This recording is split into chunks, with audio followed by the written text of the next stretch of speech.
Hace unos momentos escuchamos en conferencia de prensa al gobernador del Banco de México, Alejandro Díaz de León, hablando sobre el hackeo a los bancos, las medidas que se están tomando en torno a ciberseguridad. Y precisamente el día de hoy publicamos en El Financiero una nota en la que se explica cómo los hackers utilizaron un nuevo modus operandi para realizar este ciberataque. Para analizar el tema me acompañan Jesús Ugarte, Gonzalo Soto y Atzayael Torres. Hola, ¿qué tal? Hola. Pues creo que sería interesante primero platicar sobre cómo fue este modus operandi a través de los clientes de la banca.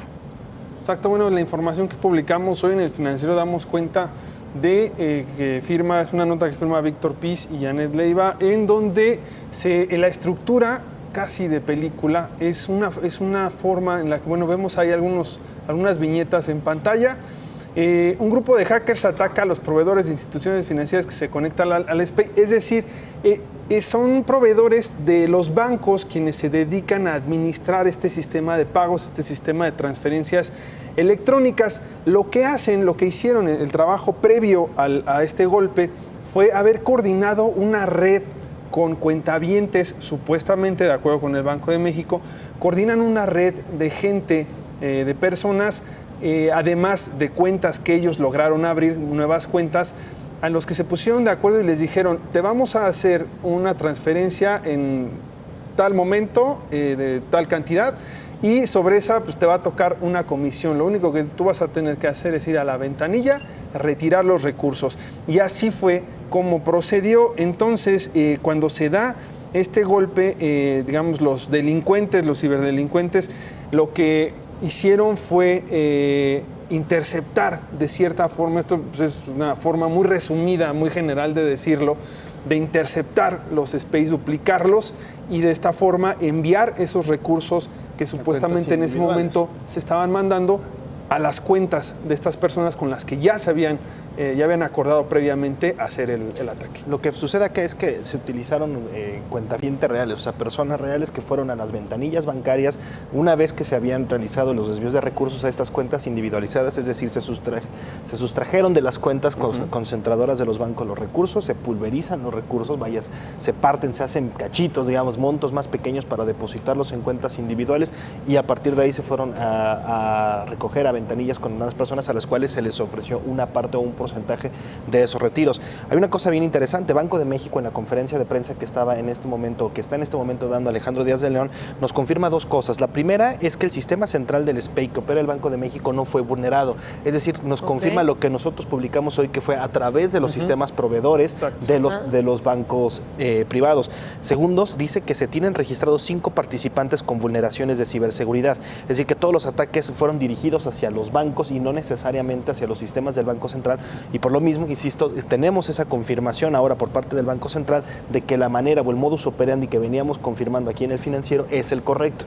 Hay otro tema interesante que estaba mencionando el gobernador. La primera es que los recursos de los clientes de las instituciones financieras, dice él, todavía insisten que son seguros y que estamos hablando de que con la información que se tiene disponible, los montos involucrados en envíos irregulares y que están sujetos a revisión son de aproximadamente 300 millones de pesos. Ojo, ya no es de 400 o más, como lo habíamos dicho aquí. Eso es lo que él dice, que está en revisión.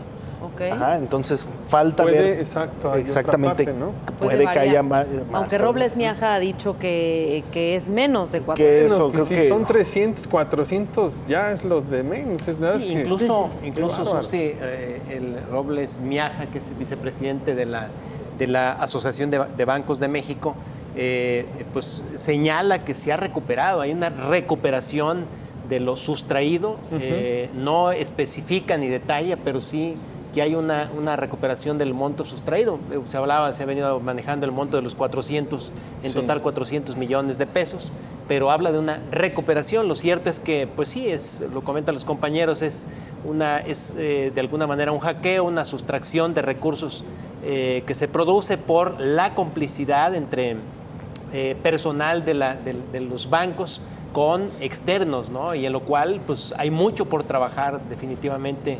Se tiene que perfeccionar los mecanismos de supervisión, de control, etcétera. Hay una tarea importante. Y eso que dices, que eso es importantísimo por lo siguiente. A ver, Banco de México en este momento está diciendo, Alejandro Díaz de León, comentando que el Banco de México tiene sistemas seguros que han fortalecido todas las operaciones cibernéticas en los últimos años, pero al mismo tiempo apenas ayer se creó la Dirección de Ciberseguridad del Banco de México. Entonces, es decir, ya tienes una sociedad, una casi totalmente digitalizada. Vemos a diario casos en los medios de comunicación, casos que nos han pasado incluso a nosotros mismos, donde te mandan correos, donde te quieren, el crimen está, digamos que está enfocado de tiempo completo a ver la forma de sacarte las contraseñas, de hacerte alguna malobra, y apenas se está considerando a nivel del Banco Central un área de este tipo. Digo, aquí al final de cuentas están demostrando que se vieron completamente rebasados tanto en el problema como tal, como en la reacción. Esto estamos hablando que fue el 27 de abril. Y eso que las fallas estos ataques ya se habían registrado semanas antes, pero no lo habían dicho, ¿no? Exactamente. Sí, esto fue, incluso lo comentamos aquí, Susi, recordarás, fue previo al puente del 1 de mayo, donde hasta ese momento no se hablaba de quebrantos, de montos, sino simplemente de sí hackeo que había interrumpido, había afectado las operaciones, pero en ningún momento se manejaba. Hasta ese momento no se conocía de la afectación en montos en cuanto a la sustracción de dinero, ¿no? Lo cual, pues bueno, pues, semanas después se dio a conocer, ¿no? Ahora llama mucho la atención también otra cosa, Chucho, Atza, Susana. Parece ser que también el factor humano sigue siendo la principal vulnerabilidad de los sistemas de seguridad o de ciberseguridad en cualquier institución. A lo largo de estos días hemos venido escuchando a especialistas. Anoche, por ejemplo, en el programa de Risco estaba Alberto Barranco y él decía, siempre hay que tomar en cuenta el factor de la colusión, siempre hay que tomar en cuenta el factor de que haya alguien dentro de las instituciones financieras que haya abierto las puertas, y lo que tenemos confirmado es, también hay que tomar en cuenta que fueron cuentavientes, o sea, personas reales que cumplieron en su momento con las disposiciones de regulación. Sí, clientes de la banca. Clientes de la banca que van con nombre, con dirección, con datos, pues. Exactamente. Entonces, hay elementos que incluso sobrepasan el tema de la ciberseguridad, con los cuales también hay que ponerle el ojo a ello. Hay un factor humano que también tenemos que tomar en cuenta y que Banco de México, estoy seguro que también lo tendrá que observar hacia adelante. Algo que resaltan también en esta conferencia que ya habíamos escuchado es que el dinero de los clientes siempre estuvo pues seguro, nunca faltó. Las pérdidas que sean van a ser para los bancos, para las instituciones financieras y no para los usuarios. Pero de todos modos, pues esto genera cierta desconfianza, ¿o no creen? Sí puede generarla, desde luego. Es decir, ya hay afectados, son los bancos, en este caso. Pues el cuentaviente o las personas, los de a pie, digamos, pues estaremos pensando una o dos veces para agarrar y abrir cuentas, para hacer traspasos, para depositar el dinero o la inversión en los bancos afectados. Yo creo que sí va a haber de alguna manera precaución y cautela. Se genera, es normal, creo que es una condición normal esta. Y es común, hemos venido escuchando, ha sido un argumento muy frecuente y común tanto de la Asociación de Bancos de México como de Banco de México, decir el usuario no ha tenido una afectación porque no se le tocó su dinero, no va a tener una bronca relacionada con ese punto en particular. Sin embargo, la afectación sí ha existido. Hay mucha gente a la que no le pagaron su quincena. Sí, exacto. Eso es un...